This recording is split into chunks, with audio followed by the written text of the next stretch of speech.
Australians have a date with history. At some point in the future, they're going to be asked to recognise Indigenous people in the Constitution. Before then, there is a political process. There are negotiations and a hope that the political leaders and the Indigenous people can bring the rest of Australia with them. I discussed this issue with a panel of people directly involved in trying to make history in Australia. The frustration of Indigenous leadership is palpable. This is about fixing up a 200-year-old problem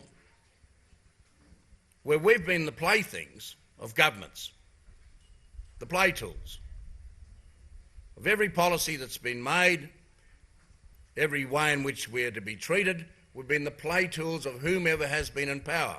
It came as news the Prime Minister had rejected a funding call for substantial Indigenous consultations, drawing anger and despair. There's a clear lack of leadership in relation to this crucial question, but the absence of leadership should not mean that we drop our bundle. It is around about now that we needed clear leadership.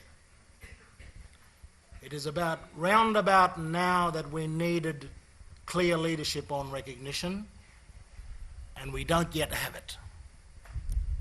But that should not mean that we despair. I think it means that we continue our insistence that we will have a process within Indigenous Australia.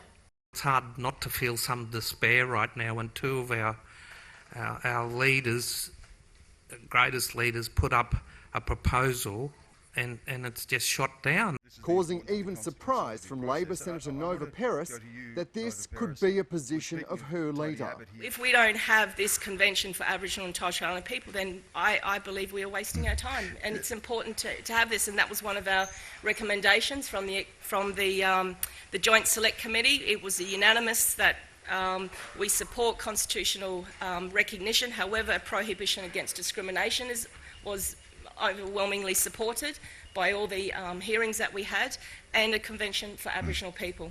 Outside the debate about consultation, the major questions will be around the type of change, substantive or symbolic, inside or outside the Constitution, the removal of provisions around race, or even a parliamentary advisory committee outside of Parliament, but ultimately a way of uniting the nation.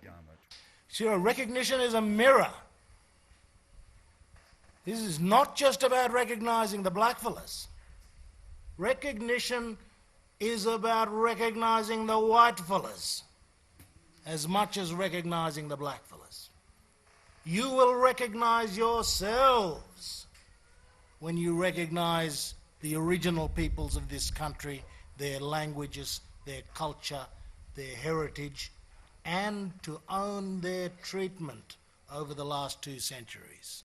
You know, we've been depicted in the media for so long as, you know, the whinging, whining blacks. What more do they want now? We have quite a task ahead of us.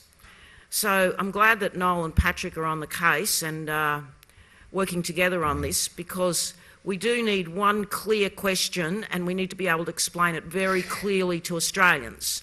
It's that question of constitutional recognition so pivotal to the broader debate of how to become a more reconciled nation, just one of the conversations to take centre stage here at the Garma festival of the stunning Gulkula escarpment in Arnhem Land. And there have also been very serious conversations about racism and the treatment of Adam goods, the future of homelands, as well as health and education, many of the big issues facing Aboriginal and Torres Strait Islander people, not just here in the Northern Territory, but right across the nation. Dan Borsha, Sky News, Gulkula.